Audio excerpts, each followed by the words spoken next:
نحمده ونصلي على رسوله الكريم أما بعد فأعوذ بالله من الشيطان الرجيم بسم الله الرحمن الرحيم جناب صدر محترم اساتذہ کرام اور میرے عزیز ساتھیو السلام علیکم۔ آج مجھے جس موضوع پر رہنمائی کا موقع دیا گیا ہے وہ ہے سیرت النبی صلی اللہ علیہ وسلم۔ جناب صدر اس کائنات میں سرور کائنات خاتم النبی حضرت محمد مصطفیٰ صلی اللہ علیہ وسلم کی مثال افاق رخشا کی ہے جو غار حرا سے شروع ہوا اور پوری کائنات کا چھا گیا۔ نبی کریم صلی اللہ علیہ وسلم پوری کائنات کی وہ عظیم ترین شخصیت ہے جس کی نظر ابد سے ابد تک مکمل نہیں۔ آپ ہر انسان کے لیے پیغام نجات لے کر آئے تھے، بنی نوح انسان کے لیے رحمت بن کر آئے تھے۔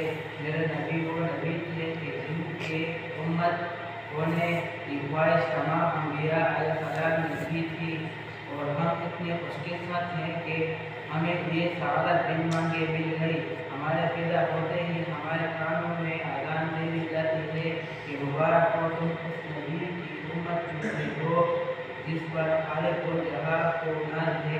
جناب صدر میرے نبی صلی اللہ علیہ وسلم تو امن و محبت کے پیغام تھے۔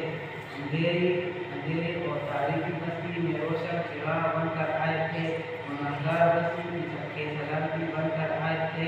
میرے نبی صلی اللہ علیہ وسلم وہ شخص تھے جن کے دم سے دنیا کے ہر کونے میں اجالا پھیلا۔